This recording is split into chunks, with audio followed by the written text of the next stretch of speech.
दूरदर्शी देवताओं ने निर्धनों को भी हंसी का वरदान दे दिया है। झुग्गी झोपड़ियों के किराएदार हर वक्त रोते जीते नहीं रहते। अक्सर उनकी बस्तियों से अट्टहास भी गूंज उठता है। मैं तो यहाँ तक कह सकता हूँ कि निर्धन अक्सर ऐसी बातों पर हंस पड़ते हैं जिन पर रुलाई आनी चाहिए। मैं उस दुनिया से भली भांति परिचित हूँ। सोस कबीले की जिस पीढ़ी ने मेरे पिता को जन्म दिया था वह गरीबी की कठोरतम अवस्थाओं में से गुजर चुकी थी। मेरे पिता एक मशीन घर में दिहाड़ी मजदूर के रूप में काम करते थे। उनके या और किसी के भी लिए उन दिनों ऐसा कुछ न था जिसकी डींग हाँकी जाए। फिर भी वे डींग तो हाँकते ही थे। और यह नितांत सच है कि अपने बचपन के उन वर्षों में मैं जितना हंसता था उतना अपनी जिंदगी में और कभी नहीं हंसा। सच तो यह है कि मैं फिर कभी उतना जी खोलकर हंस भी कैसे सकता था, क्योंकि तब तक मैं अपनी उस हंसमुख लाल गालों वाली माँ को खो बैठा था, जो इतने मीठे ढंग से हंसती थी कि अंत में उनके गालों से आंसू झड़ने लगते थे और उनकी हंसी की समाप्ति खांसी के ऐसे दौर से होती थी जिससे उनका गला घुटने लग जाता था। पर वे भी जितनी उस शाम को हंसी थी जब हम 7 पैसे खोज रहे थे, उतनी और कभी नहीं हंसी। हम खोजते रहे और हम पैसे पा भी गए थे। 3 पैसे तो सिलाई की मशीन के दराज में थे, एक बर्तनों की अलमारी में था। बाकी को खोजना ज़्यादा मुश्किल काम था। पहले 3 पैसे तो मेरी माँ ने अपने आप ही ढूंढ निकाले। उनका ख्याल था कि दराज में और भी सिक्के होने चाहिए, क्योंकि वे सिलाई करके पैसे कमाती रहती थी और जो कुछ भी कमाती दराज में डाल देती। सिलाई मशीन की दराज मुझे अनंत सोने की खान जान पड़ती थी। जब भी हम उसमें हाथ डालते हमारी मुरादें पूरी हो जाती। यही कारण है कि जब मैंने माँ को सुइयों, कैंचियों, रिबन के टुकड़ों, बटनों और बेलों के अंबार को कुरेदते देखा और थोड़ी देर तक उलट पुलट करने के बाद उन्हें ताज्जुब से यह कहते सुना कि न जाने कहाँ जा छिपे हैं, तो मैं भौचक्का रह गया। कौन? सिक्के, उन्होंने हंसते हुए कहा। उन्होंने दराज खींच निकाला। आना बिट्टू, जरा उन बदमाशों को खोज निकाले, कितने शैतान हैं ये सिक्के। वे जमीन पर बैठ गई और दराज इतने एहतियात से नीचे रखा मानो उन्हें डर हो कि उसकी चीजें कहीं उड़ न जाए। तब उन्होंने बड़ी खूबसूरती से उसे औंधाया, मानो वे हैट में तितलियां पकड़ रही हो। उनके इस नाटक पर हंसे बिना नहीं रहा जा सकता था। इसी में तो है वे, इसी में, उन्होंने खिलखिलाकर कहा और दराज उठाने की उन्हें कोई जल्दी न थी। एक भी पैसा होगा तो इसी में होना चाहिए। मैं पंजों के बल बैठ गया और ध्यान से देखने लगा कि कोई चमकीला सिक्का निकलता है या नहीं। कोई हरकत नहीं हुई। सच पूछिए तो हम में से किसी को भी यह यकीन न था कि उसमें एक भी सिक्का है। अपने इस बचपने पर हंसते हुए हम एक दूसरे का मुंह ताकने लगे। मैंने औंधे पड़े दराज को हाथ लगाया। शश, मेरी माँ ने सुस्कारते हुए मुझसे कहा। नीचे बैठे रहो बिट्टू, नहीं तो वे भाग जाएंगे। तुम क्या जानो पैसे कैसे उड़न छू हो जाते हैं। वे इतनी तेजी से भागते हैं कि बस लुढ़कते ही चले जाते हैं। ऐसा गजब करते हैं कि बस हंसी के मारे हमारे पेट में बल पड़ गए। हम बहुत बार देख चुके थे पैसे कितनी आसानी से लुढ़कते जाते हैं। जब हंसी का दौर खत्म हुआ तब फिर मैंने दराज उठाने के लिए हाथ बढ़ाया। खबरदार, माँ चिल्ला पड़ी और मैंने झट से अपनी उंगलियां खींच ली, मानो मेरा हाथ चूल्हे पर जा पड़ा हो।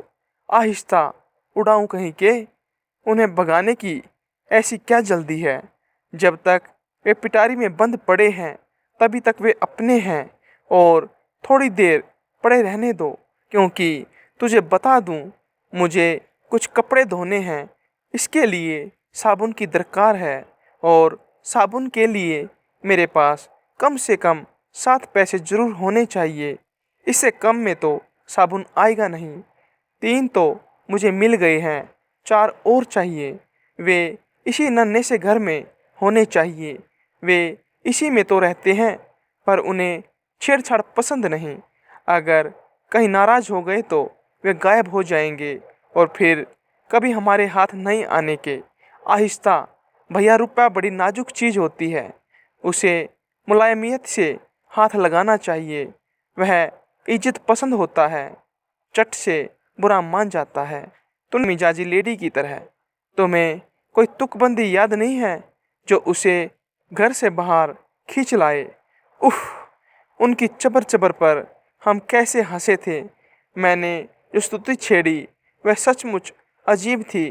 वह इस तरह थी, चाचा सिक्के, झूठ ने समझो, तेरे घर में आग लगी है। इतना कहकर मैंने दराज फिर से सीधा कर दिया। उसके नीचे हर तरह की रद्दी चीज़ें थी, पर सिक्का एक भी नहीं। मेरी माँ मुंह बिगाड़कर ढेर को कुरेती ही रही, पर उससे क्या बनता। उन्होंने कहा, कितने दुख की बात है कि हमारे यहाँ कोई मेज नहीं है। अगर यह दराज मेज पर औंधाया जाता तो ज़्यादा अच्छा रहता और तब सिक्के भी टिके रहते। मैंने सारी चीज़ें समेटकर फिर से दराज में भर दी। इस बीच माँ सोच में डूबी रही।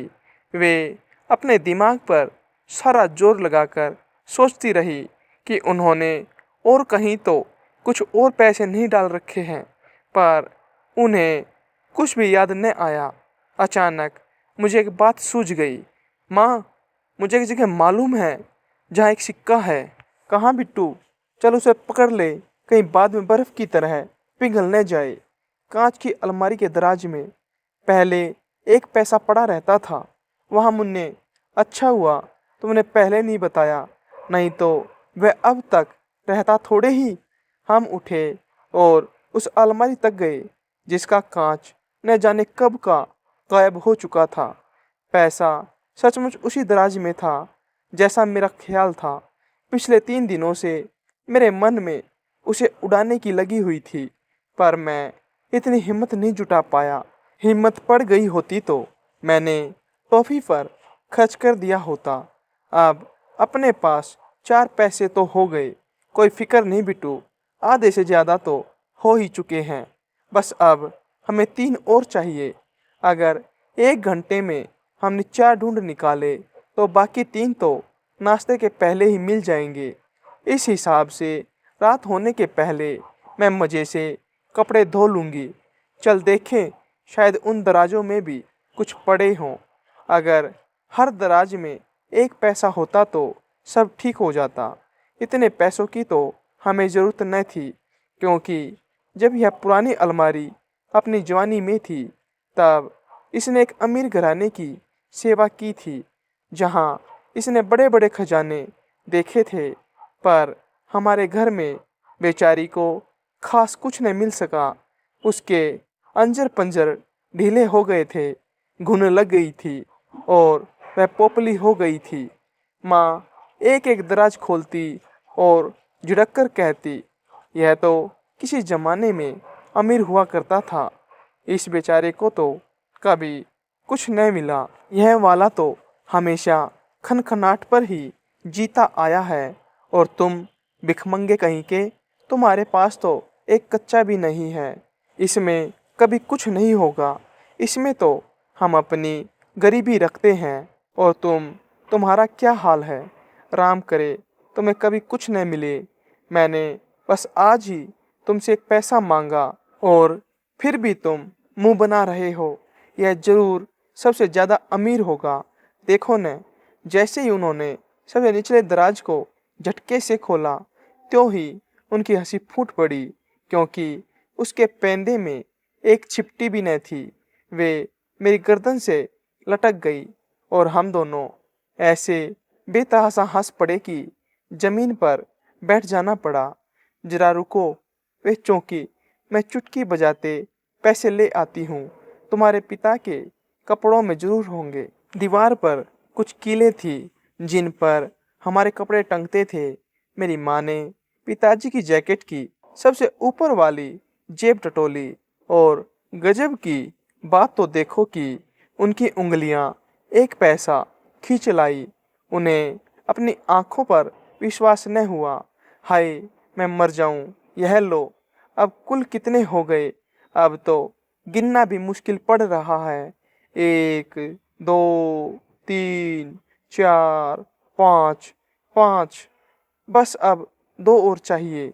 2 पैसे कोई बड़ी बात नहीं। जब 5 हो गए तो 2 और हो ही जाएंगे।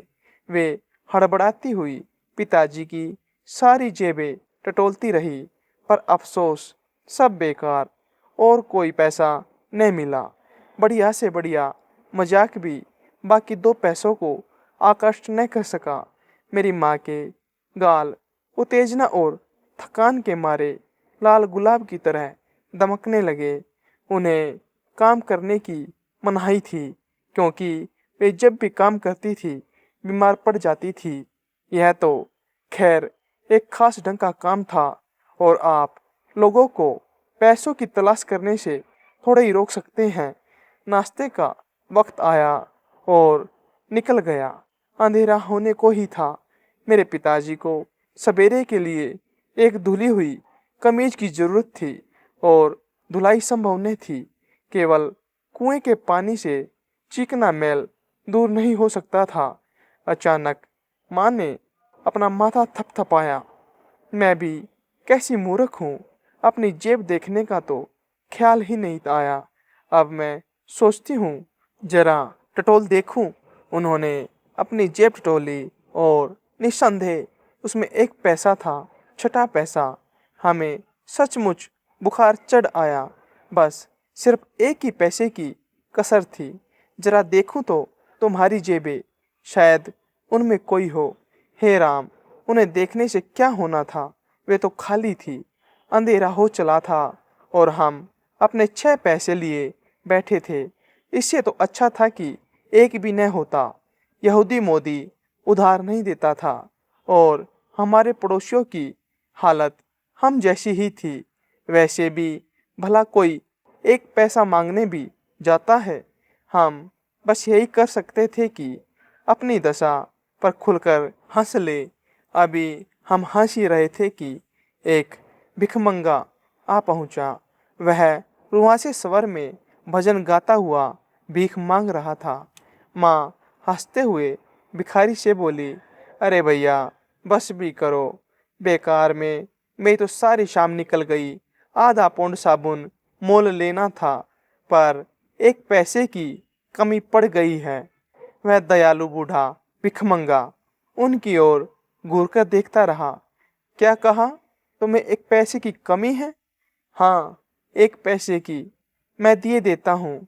वाह, कभी भिखारी से भी भीख ली जाती होगी। कोई बात नहीं बिटिया, मैं इसका करूँगा भी क्या। मुझे जमीन में 1 गड्ढा और थोड़ी सी मिट्टी के अलावा और चाहिए भी क्या। बस फिर मुझे कोई झंझट न रहेगा। उसने मेरे हाथ पर 1 पैसा रख दिया और हमारी दुआओं के बीच ही खिसकता बना। भगवान का शुक्र है, मेरी माँ बोली। चलो अब झटपट। अचानक वे बीच में ही थमी और खिलखिलाकर हंसने लगी। अब मैं धुलाई तो कर नहीं पाऊंगी, पर खैर चलो, किसी तरह पैसे तो जुड़े। अंधेरा हो रहा है और लालटेन में तेल नहीं है। वे इतने जोर से हंसी कि उनका दम फूल गया। एक भयंकर घातक हंसी के दौरे से उनकी सारी देह हिलने लगी। वे अपने पैरों पर झूमने लगी और उन्होंने अपना चेहरा अपनी हथेलियों में छिपा लिया। और जो ही मैं थामने को आगे बढ़ा, मुझे लगा मेरे हाथों में से कोई गर्म चीज खिसकती जा रही है। खून, कीमती चमकदार खून, मेरी माँ का खून। उनका जो इतना खुलकर हंसती थी कि कोई अमीर भी क्या हंसेगा।